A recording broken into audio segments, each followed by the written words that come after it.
Hey there.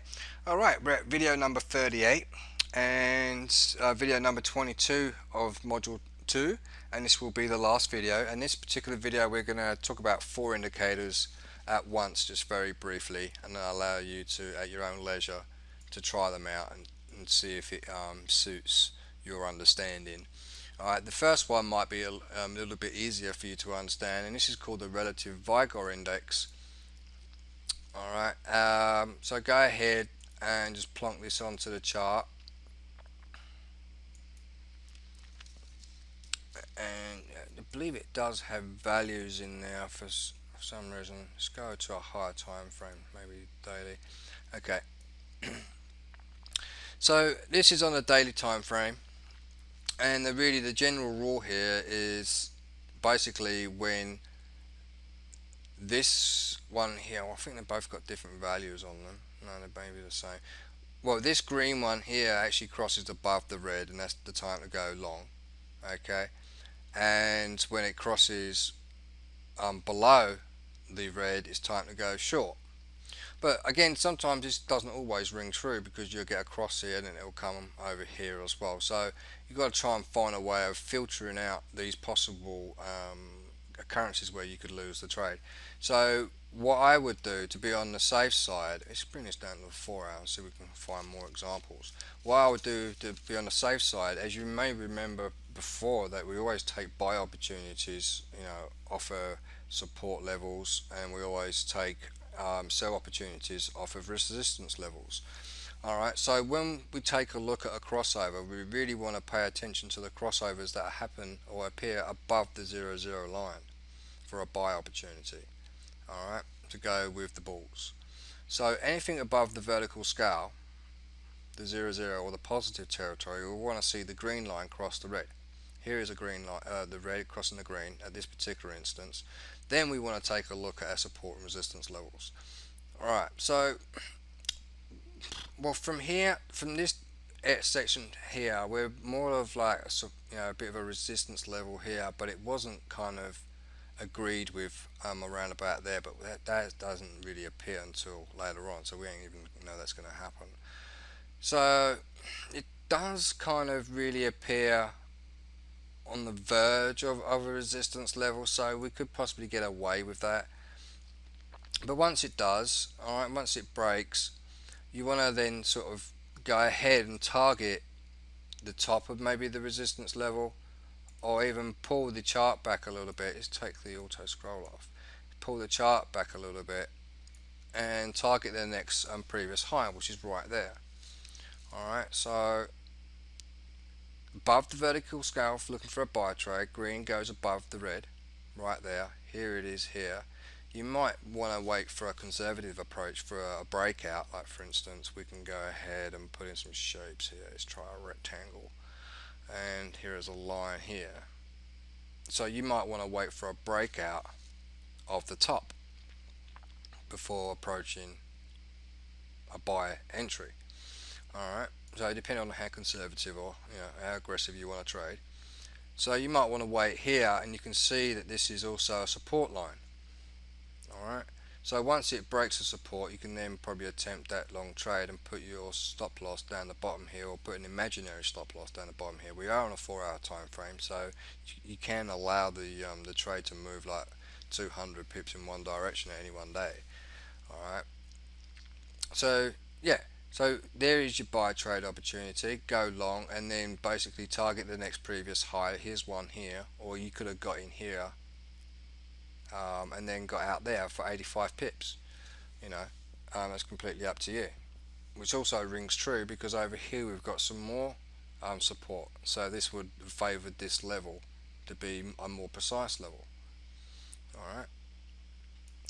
Alright, yeah, and basically vice versa for a short trade. Let's take a look. Here's a short trade opportunity right here. You can see this time the greens come under the red line, plus it's also appeared below the vertical scale. So there's a sell trade opportunity, and it appears right here. Let's take a look. There's no immediate resistance or support, so that's good. We can go for this one and target wherever. I mean, we don't know how far this is going to come down, so what you're going to need to do is maybe mark our point so we can come back to it later, and it's just zoom out a little bit and move the chart over a little bit more and work out where the next support line is. Okay, here is some area where we see that the market is really basically came down, went back up, stopped, went back up, and it came all the way back down again, and it retried those levels. So this would be a support slash resistance level. Then we go back to that point where we marked, and where did that line come in? And it's down the bottom here, look. Okay, so that is our projection point that we could use for this sell opportunity, and there's nothing stopping it all the way down to that black line. It's 305 pips, and that doesn't happen until way over here, which is like 184 bars away, which is a lot. 572 hours or something like that. Alright, it's crazy numbers, and I don't think the average person would wait that long. I mean, that's like cracky. Over a month, isn't it, I think? But yeah, so yeah, you could just say to yourself, where would you want to put your target points? And if your black line is there, you might want to say to yourself, like I mentioned before, allow for margin of room of error. And you might want to come off maybe 50 pips and come in a little bit more. And then if you see that this is a point where the market has bounced off several times, it's an indication to tell you that, okay, we've now established a new support. Alright, by these candle formations, because they didn't really break. They kind of, back to back sideways, didn't really want to push away from each other. They just, stuck close. So that's an indication there's a bit of a minor support that's appearing, and then it starts to ring true over here. It starts to build it up, and then it breaks that, goes back to the major support was here, when that one was developed from going back all the way over here, was back in August. Alright, and also back in September. Always use that previous data. It comes in extremely handy. Alright, and it's free data as well, so use it. Alright, so that's the relative Vigor index. Let's take a look at quickly the standard deviation. Now this is mad. This is just, I'm not really going to explain this one. That's what you get. So there's not really much that you can take from this. Okay, you can apply putting some trendline tools on there and working out a pattern when it breaks, and and what have you, but I really would not bother your time doing that. I'd rather you just understanding what it can do, and if I say don't try it out for the long term, don't try it out. I'd rather you just to stick to an indicator that I know that works very well all the time, or at least 90% plus of the time. Alright, the volumes. So the volumes, again, it's quite hard to understand. I know the basic sense of it, but it's just too much mind processing, and it's too much for me. Alright, so I don't want to let you go through that pain either. Okay, so here is the Williams percent range, and this is again the same thing really. Alright, tells you when to go short, tells you when to go long. Anything above the -80 is the time to go long. Anything below the -20 is the time to go short. You can use a separator again by putting one in at the bang in the middle somewhere. So 50. So at -50, you could then use that as your trigger point. This bottom line as your alert to go long. This is your confirmation to go long. Alright, and only in that order, not when it comes down and then comes back up above. Alright, have an order, have a preferred sequence. Alright, so here it's come back below -80, it's penetrated -80, and it's then gone ahead and penetrated -50, go long.